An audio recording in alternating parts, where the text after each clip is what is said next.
You're listening to episode 22 of Literacy in Color. Today, we're chatting with one of my closest friends in the science of reading community, the Jessica Farmer. She's the force behind Farmer Loves Phonics. Jessica's a literacy advocate in the world of education on social media. With a bachelor's degree from Florida International University, Jessica also holds a reading endorsement in the state of Florida. Her journey into the science of reading began in 2020, and it was spurred by the onset of the pandemic. In response, she took to TikTok to create informative content aimed at assisting parents in supporting their children's learning at home.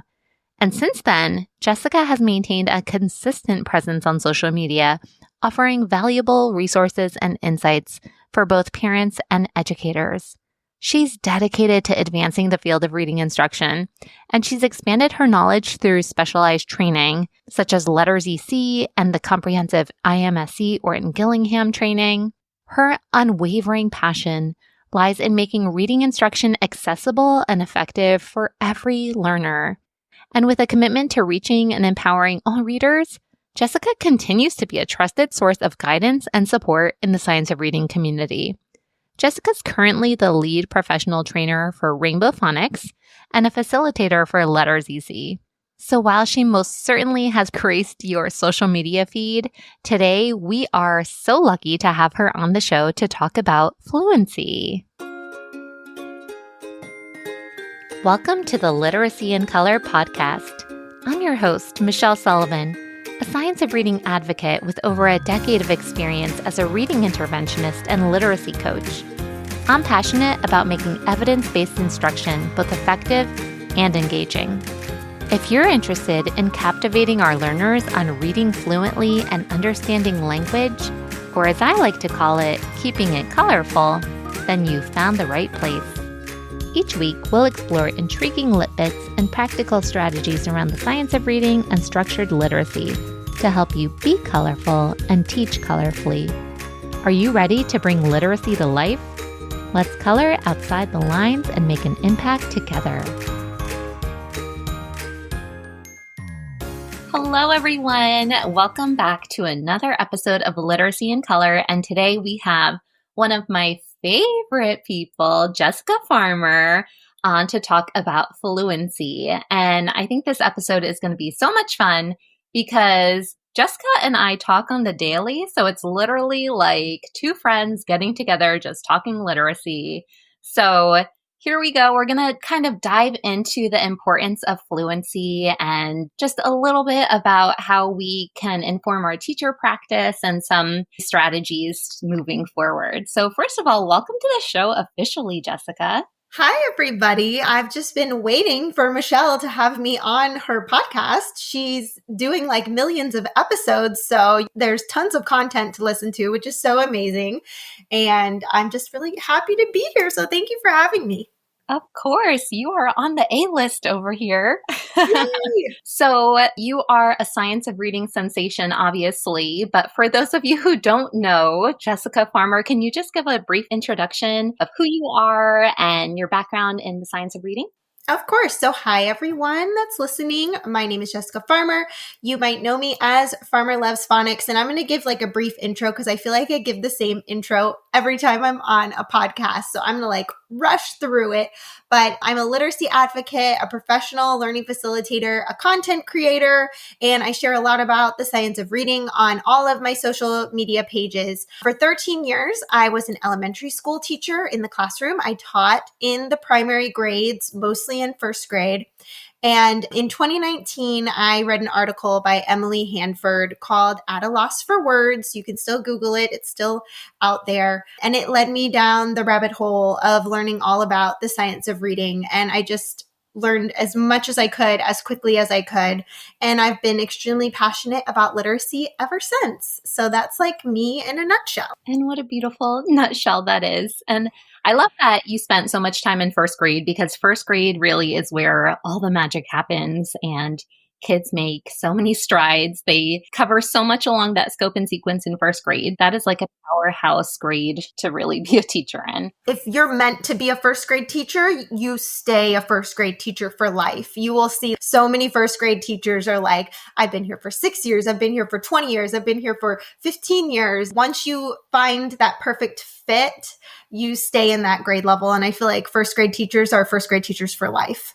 That's so true. Mm-hmm. That rings true to the teachers in my building too. They love it there. All right. So your farmer loves phonics, but today we're farmer loves fluency, and we are going to talk about fluency. So first of all, can you just define it for us? So I used to think that fluency meant reading fast, which is what I think a lot of people assume that's what it is, but it doesn't mean that. Fluent reading should really mimic speech. And I'm going to give a definition from Jan Hasbrock and Deb Glaser.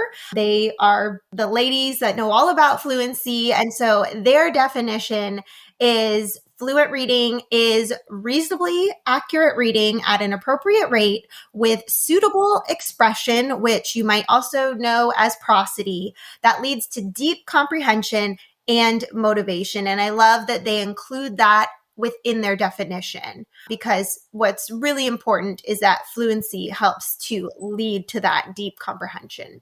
And I also want to add that when we're talking about fluency, this is not just happening at the passage level, which I think a lot of us get caught up in, that it's just reading a fluency passage, but really we want fluency starting at the phoneme grapheme level, building towards being fluent at the word level, the phrase level, the sentence level, and so on, eventually building up to being able to read a passage fluently. That's such an important distinction to make, because so many of us, we hear fluency and our minds already go to the books. Like, what do they sound like when they're reading a whole book? Yeah. But we're starting at that letter name and those letter sound correspondences first. And there's a whole continuum for fluency. So it's these building blocks to get up to a certain point. That build up is really, really, really important to note. So I love that you said that. And especially with the three components of fluency, accuracy, the rate, and the prosody, those are all important factors. And I feel like oftentimes, even kids, like, are you fluent? Oh, I can read fast. I can beat my time, right? They just think about rate, but there is so much more involved. So I love that definition, and the motivation to read too is so important. They talk about that in the active view of reading too, with the self-regulation too. Yes, agreed. Can you share some prominent science of reading research about fluency? Of course. I'm going to share a fluency study by Jan Hasbrook and Gerald Tyndall. They created the national norms for oral reading fluency. So we have to kind of start there. I had the pleasure of hearing Jan speak at Plain Talk in 2024. So I'm going to share a brief summary of what I've learned, but you can also find some of her webinars that she's done for the Reading League. If you just search on YouTube, you can watch her webinars on fluency. They're outstanding. So starting with ORF, which stands for Oral Reading Fluency, which most teachers are familiar with. It used to be based on an average at each school, which I had no idea that that's where it started. But that makes it really difficult to then compare your results across different schools, across districts, across states, across the country. So we really needed national norms so that the assessment can be standardized and to ensure that consistency and reliability. So in 2006, Hasbrook and Tyndall completed that study on oral reading fluency, which helped to establish national norms. Those norms were updated in 2017, and you can actually find a comparison of those norms on the Reading Rockets website. So if you don't know about Reading Rockets, it's a fabulous website full of really awesome literacy information. And I'm sure Michelle can link it in the show notes. So look there to see a comparison. You can compare the 2006 norms and how they were updated in 2017. But ORF helps us to be able to screen and progress monitor individual students very quickly. You only need 60 seconds, which is really fast for an assessment. And Jan compared this to taking someone's temperature. So if you have a high fever, it's a sign that you're sick, but it doesn't tell you what your diagnosis is. It helps to catch the issue. So ORF can help us flag students that need a diagnostic assessment, that we need to dig deeper into to tell us what's really going on with their reading. So I think that research is really important to look at. So have a good understanding of ORF and know what the oral reading fluency is for the grade levels that you work with. And all of this to say, fluency is just really important to monitor because guess what? It's highly predictive of comprehension and overall understanding of a text. And it's really hard to assess comprehension. So ORF is a good starting place. I know oftentimes there'll be these conversations like, what's a good comprehension assessment out there? Mm-hmm. And the answer is ORF. Yeah, exactly. And it seems counterintuitive, but you're not even asking them any questions about comprehension, but their comprehension will be reflected in how fluent they're able to read. So that is so cool. Yeah. And what I love about ORF too is that when you look at the norms, fluent reading is not even something that's assessed until middle of first grade. And sometimes in kindergarten, teachers are alarmed like, oh my goodness, my students sound so choppy. They're only word by word, but it's okay. And that's part of the process. It is. That productive struggle is necessary. And I've seen my own students go through it, and I've seen my own children go through it. And it's funny because in first grade, a lot of times you see that light bulb go off in January. That's when a lot of students just start to take off because they've gotten enough of the code that they've figured out how to then apply it to other words. Their brains are starting to map words efficiently, and then they just take off. And I think that's interesting how ORF does start middle of first grade. So it's kind of reflective of that process, that if they've gotten enough of the code by the middle of the year, then they just kind of, boom, take off. See, another reason why first grade is that magical year. It is. It's a huge year for reading growth. All right. So before, when you defined fluency, you talked about the three components, the accuracy, the rate, and the prosody. Can we get a little bit deeper there? Like, why is fluency more than just reading quickly? Yeah, of course, we want our readers to be automatic. We want word recognition to be effortless, but we know fluency really requires more than that because you can read quickly. You may have students who can read quickly, but they still have no understanding of what they read. That's not fluency. So people might say that student's a word caller. They're just word, but not thinking about what they're reading. And so as our brains improve the ability to orthographically map and store words as sight words, you obviously can improve your rate and your speed at which you can read. That increases. Your accuracy is going to improve the more words you can store, right? And additionally, you also have to comprehend what you're reading in order to add in that expression or prosody. So you have to think, is the character happy right now? Or are they sad, right? Understanding the meaning of the text then impacts your ability to read with expression. So fluency really is complex. I think as teachers, like you were saying, the kindergarten teachers like, why are they reading fluently yet it's so choppy? But you have to remember how complex it is. And that's why we have a lot of students struggling with fluent reading. There are so many possible issues that you might need to address in order to build fluency. All of it is interconnected. And I like to think about Scarborough's reading rope and all those strands weaving together in order to get to skilled reading. So that's like a really good image to think of when you're thinking about fluency. Even though you don't see fluency on the rope, in order to be a skilled reader, that's kind of the component you need. That's kind of the magic when you become fluent. Yeah. And like you said, it's not a strand on the rope itself. It's when we have that language comprehension and the word recognition weaving more tightly together. And it's not just about the word recognition aspect. We have to take that comprehension piece into it, because if we're not comprehending what we're reading, the word calling doesn't matter, right? And that's why I like that active view of reading a lot too, because it talks about fluency as one of those bridging processes. So it's literally the bridge between the language comprehension and the word recognition. And it's kind of like linking those two things together. And we have to take both things into consideration. That bridge is a really good visual too. Yeah. Thinking of it like a literal bridge, like getting over that bridge. Exactly. So how do we know if a student is struggling with fluency? So most educators are going to recognize this struggle immediately without any formal types of assessments. You see that slow and labored reading.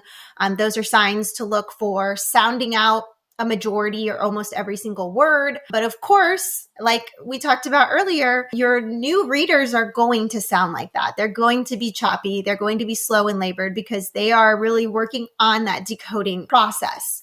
In terms of formally identifying your struggling students, ORF, we're going to give an ORF assessment and compare those results to those national norms. And you can find those on the Reading Rockets website. There's a table right there. And then from there, again, that's helping us flag those students, but it's not giving us the diagnosis of what the actual underlying problem is. So from there, you want to give a diagnostic to dig into what the underlying issues may be. Yeah, that's such good advice.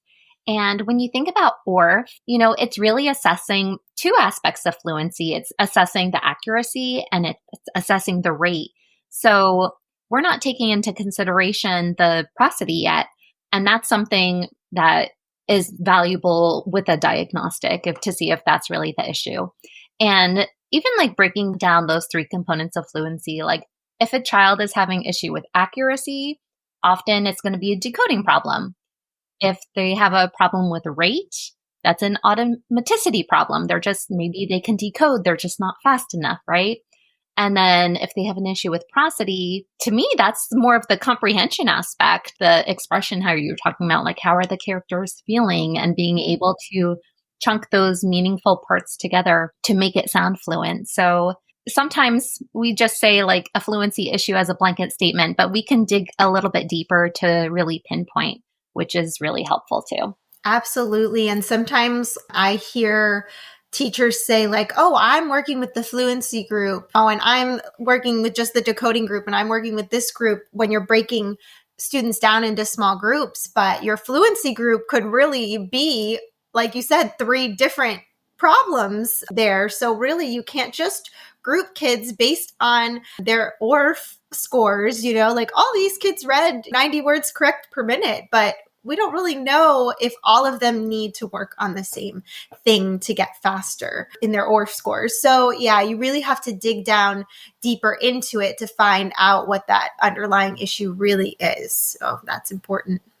Temperature check. Remember the temperature check. Yes, I love that. I love that she made that comparison because it's like, oh my gosh, that's it. When you take a kid's temperature, you don't know what's wrong with them. You know they're sick, but you got to take them to the doctor because the doctor's going to give them a diagnosis. So that makes you think, ding, ding, ding, diagnostic. Exactly. Love those connections. Yeah. All right. So let's get into some practical application.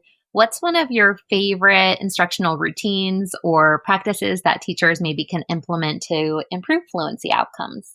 I have a tip. The tip I love to share, and I've shared this on my page before, and we're definitely going to dig into more tips into an upcoming webinar I'll be doing. It's called Top 10 Tips. So stay tuned for more information on that. But I like to work on phrasing. So once your students are past the phoneme grapheme level, they're past the word level, they're ready to start working on some phrases and some sentences. And this is happening in kindergarten and first grade, but obviously any grade level of students who are at this point. If your readers are really stuck reading word by word and they're sounding very much like robots, you can teach them how to break sentences down into phrases. I've heard teachers call this scooping phrases, and I first heard that from the lovely Sarah Paul. So shout out to Sarah, Snippets by Sarah. But I like to call it the 4W questions, or sometimes 5, depending on the type of sentence that you have. I do have a video modeling this, but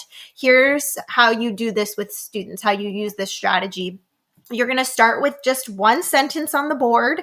If you're working with primary students, it's going to be decodable with patterns that you've taught and high frequency words that you've introduced. And the first time students read this sentence, you're going to let them decode. You're going to let them go word by word and really work through it. So now we've had a chance to figure out all the words. We're going to answer some questions to figure out where the phrases are. So we're going to start with who or what is the sentence about? Well, this is like find the subject, underline that, or put a scoop under it. Did what? You're going to find the action of the sentence. What did the subject do? Underline it or put a little scoop under it. Where or when is the sentence taking place? So you're connecting to setting. And think about how all of these questions really tie into the overall sentence comprehension. We're asking really basic comprehension questions. Line under where it's taking place. So you're drawing lines under each phrase, and then you can model how to read the sentence by grouping those words together. And you can even use different colors to really point out and emphasize each phrase. As the teacher, you can model it several times. Then you're going to release it to the students. Lots of I do, we do before moving to you do. You can even have individual students model if they want to volunteer. And you can also group students together to practice. Eventually, you can move beyond just one sentence and you can do maybe a paragraph on the board if you teach upper grades and you want to try longer paragraph with your students. But I know my first graders absolutely loved this activity, and it's so simple. You just need one sentence, really, really basic. That is such a great tip. I love that so much. And so many times we hear just like work on phrasing, but how? And kids will just put the weirdest chunks together. So I'm even thinking I'm going to give a model sentence. So the boy is running at the park with his friend, right? Mm-hmm. They'll say the boy is running at the park with his friend. And it's like, well, yeah, you chunked a bunch of words together, but do they sound the way you talk? So by asking those intentional questions, that's like a real strategy. So it's not just work on phrasing, nilly-willy, but you are giving them a technique to work on phrasing by asking those W questions. So who's in the sentence? The boy is doing what? Is running. Where is he running? At the park. Who is he running with? With his friend. And honestly, now that I'm thinking of it, it's answering those standards too, like ask and answer questions about the text. Exactly. You're hitting two birds with one stone. You're working on fluency and you're working on comprehension. And it's really honing in on a lot of aspects of literacy, which is really, really helpful. So that's a fabulous tip. I love that so much. And I've taken one of your top 10 tip webinars before. So I am so excited for this fluency one because I feel like there's a lot of stuff about phonics out there and there's not always a lot of stuff about fluency. So I am so excited for this one, and we could definitely link that in the show notes. Yes, I think it's going to be a great topic. We haven't hit fluency yet. We've done a top 10 tips, almost every topic of literacy, but we haven't done fluency yet. So we're going to have 10 fluency tips. All of it's going to be aligned to evidence and to research-based practices.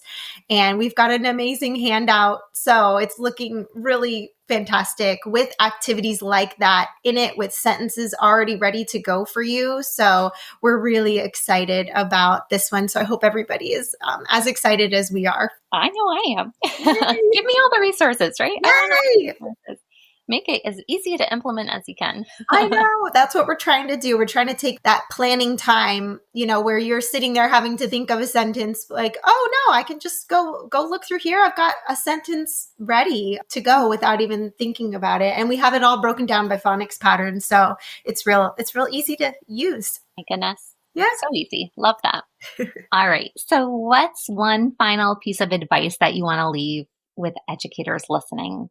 We kind of talked about this earlier, but just a reminder, because I think as teachers, we always need this reminder. Your primary students aren't going to be fluent right away. So don't panic. Like you said, those kindergarten teachers and those first grade teachers are panicking if their kids are still reading word by word. But that productive struggle is necessary. It takes the brain a lot of effort to begin mapping and storing words efficiently. And those ORF norms, again, they don't begin until the winter of first grade. So my best advice is to trust the process. If you are following a solid scope and sequence and you are teaching with that really good direct instruction, and then your students are applying it with a lot of practice, a lot of repetition, it's going to happen. It's going to click. The light bulb's going to go off. So my advice is don't panic. I love that. Don't panic. The time will come when they're ready. And sometimes that time is different for different kids, and it's not always going to click at the same exact time for everyone too. So It is. Some kids need more repetitions than others. You have students who need 1 to 4 repetitions, and then you've got students who need 200 repetitions to get a skill down. So yes, it's going to happen at different times. Yeah, I'm always thinking of Nancy Young's ladder of reading when she talks about the different kinds of students you have in your classroom. And more than half of your kids need that solid amount of repetitions and, within a structured literacy approach in order for things to click. And some need a lot of intense instruction and intervention to make it happen too. So, we have to give them the opportunities to make that happen. Absolutely. So, Jessica, where can listeners find you? Because I know that they are going to be knocking on your door to take top 10 tips and follow you on all the social media platforms. Yeah, you can find me on, TikTok for now, unless it's gone soon. But you can find me on Instagram. You can find me on Facebook. You can find me on YouTube. I just launched my website, so you can find me on farmerlovesphonics.com. And I have an email list. So if you want to get my newsletter, you can sign up for it there. And Top 10 Tips webinar is coming in February. I'm going to have a free preview of the handout where you can get a sample of the handout with some short vowel words. But the handout is full of practice, like we talked about, starting from phoneme grapheme level to word to phrase to sentences. So definitely don't miss Top 10 Tips if you teach grades K to 2. Perfect. I know. It's the must attend webinar of the season. Right? From your home, from your bed, wherever you want to watch it. And it's going to be on a Saturday this time. We used to do it during the week, but we're going to try a weekend. So you can just sit in your bed with your laptop, and it'll be recorded too. So if you don't want to watch it live, you'll get the recording. Perfect. I love that. And we could link all of that information in the show notes to make it easy to find. And I'm sure so many people are going to be so thankful for all the information you have to share there. So Thank you so much for joining me today. This was so much fun. I'm sure this is just the first conversation of many times that you will be on this podcast. You got to have me back. I got to come back. Of course. And go read Jessica's newest blog posts because she's blogging champion now, and we're holding her accountable. I'm aiming for 2 per month on my blog. So yes, keep me accountable. Be like, where's that blog post for this month? But yes, I have 2 done this month. So I'm covered for January, but February is coming soon. So yeah, more blogging to come. Let me know what you want me to blog about. Yeah, maybe fluency. There we go. I should. That probably needs to come next. I love it. All right, Jessica, thank you so much. Thank you, Michelle. Thank you so much for tuning into Literacy in Color. I hope today's episode left you feeling both inspired and equipped with something new to add to your teaching toolkit. If you're enjoying this podcast, it would truly mean so much to me if you'd leave a 5-star review. It helps other educators find the show and join our colorful community. And don't forget to hit the follow or subscribe button so you never miss an episode. For more tips, tools, and resources, be sure to check out the links in the show notes at michelleandthecolorfulclassroom.com. Thanks again for listening, and I'll catch you next week. Until then, be colorful and teach colorfully.